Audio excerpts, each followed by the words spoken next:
से हाजिर खिदमत है नई वीडियो के साथ। और आज की वीडियो में हम बात करने वाले हैं कि आपका वॉइस बैलेंस जो है वो आपके ऐड में किस कदर ज़रूरी है। आप एक लाइन को लेकर चले हैं, आपने एक स्क्रिप्ट को, एक कंटेंट को पकड़ा है, तो उसको आपने स्टार्ट किया है इस तरह से जिस तरह से मैं अभी बोल रहा हूँ। और अगर आप उसको उसके मिड में या उसके एंड पे जाके अपना जो वॉइस बैलेंस है उसे लूज़ कर देते हैं, तो वो फिर बिल्कुल इस तरह से हो जाएगा जैसे मैं अभी जिस बैलेंस में बात कर रहा हूँ, जिस पिच पे बात कर रहा हूँ, इसको मैं लो करता हूँ तो फिर वो इस तरह से हो जाएगा।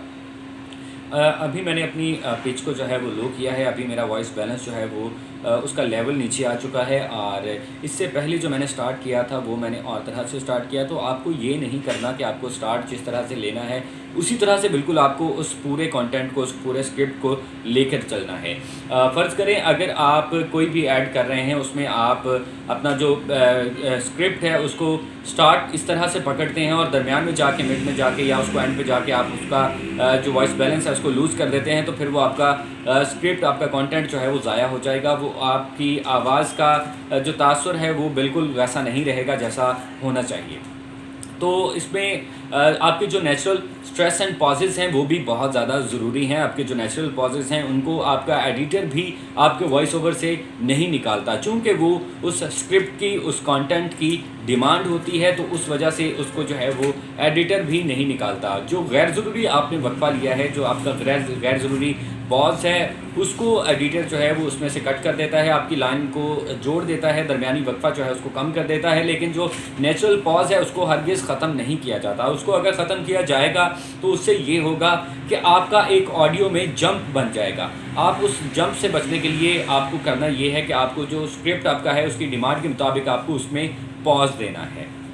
जिस तरह से अगर आपने एक लाइन कंप्लीट की है, जिस तरह से मैं अभी बोल रहा हूँ, मैं एक लाइन कंप्लीट करता हूँ और उसमें मैं एक नेचुरल पॉज देकर आपको बताने की कोशिश करता हूँ कि किस तरह से जो है वो किसी भी स्क्रिप्ट में, किसी भी कंटेंट में जो है वो नेचुरल पॉज दिया जाता है।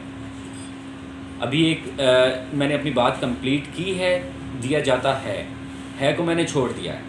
इसमें हम ये कर सकते हैं कि इसको कंटिन्यूसली लेके चल भी सकते हैं। लेकिन अगर ये मैं अभी आपसे मुखातिब हूँ, अभी मैं आपसे बात कर रहा हूँ, तो उसमें मैं उसको एक नेचुरल पॉज जो है वो ना भी दूँ तो चलेगा। लेकिन जब आपने कोई वॉइस ओवर करना है उसमें आपका जो नेचुरल पॉज है वो ज़रूरी है पे आके हमने छोड़ दिया। और उसके बाद जो आपकी नेक्स्ट लाइन है, जो आपका नेक्स्ट स्क्रिप्ट है, उसको आपने वहीं से पकड़ना है, उसी ऑडियो लेवल पे आपने पकड़ना है, उसी आपने पिच पे पकड़ना है। और उसमें जो नेचुरल पॉजेस हैं, जो स्ट्रेस है, वो आपने बिल्कुल उसको नेचुरल तरीके से जो है वो छोड़ना है। और उसमें आपका एडिटर को भी पता चल जाएगा कि यहाँ पे जो है वो मेरे वॉइस ओवर आर्टिस्ट ने ये लाइन जो है उसको छोड़ दिया है।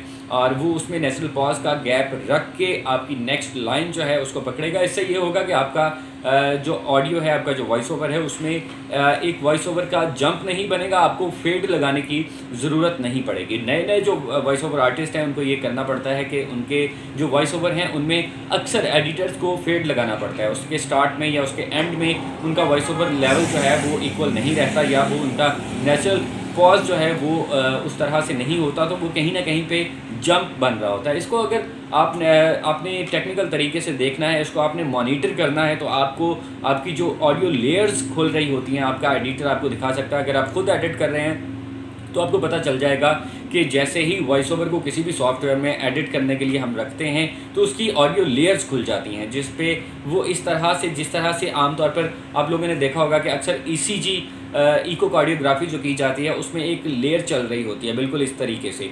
अगर उसमें बिल्कुल उस तरह से हमारी ऑडियो की लेयर्स भी हमारी स्क्रीन पर जब एडिट कर रहे होते हैं तो आ रही होती हैं, उसमें आप देख सकते हैं कि उसमें जो जंप आएगा, आपका ऑडियो लेवल जो है, इट मीन्स कि वो ख़राब हो चुका है। आपको उसके अपर एंड डाउन सरफेस जो है उसको एक लेवल में लेकर चलना है। आप अगर बात कर रहे हैं किसी बात पे आपने ज़ोर देना भी है तो वो ऑडियो ब्लास्ट की मद में नहीं जाना चाहिए। वो ऑडियो उसी लेवल पे होना चाहिए जिस लेवल पे आपका पहला ऑडियो चल रहा है, मतलब आपका ग्राफ जो है वो इक्वल चलना चाहिए।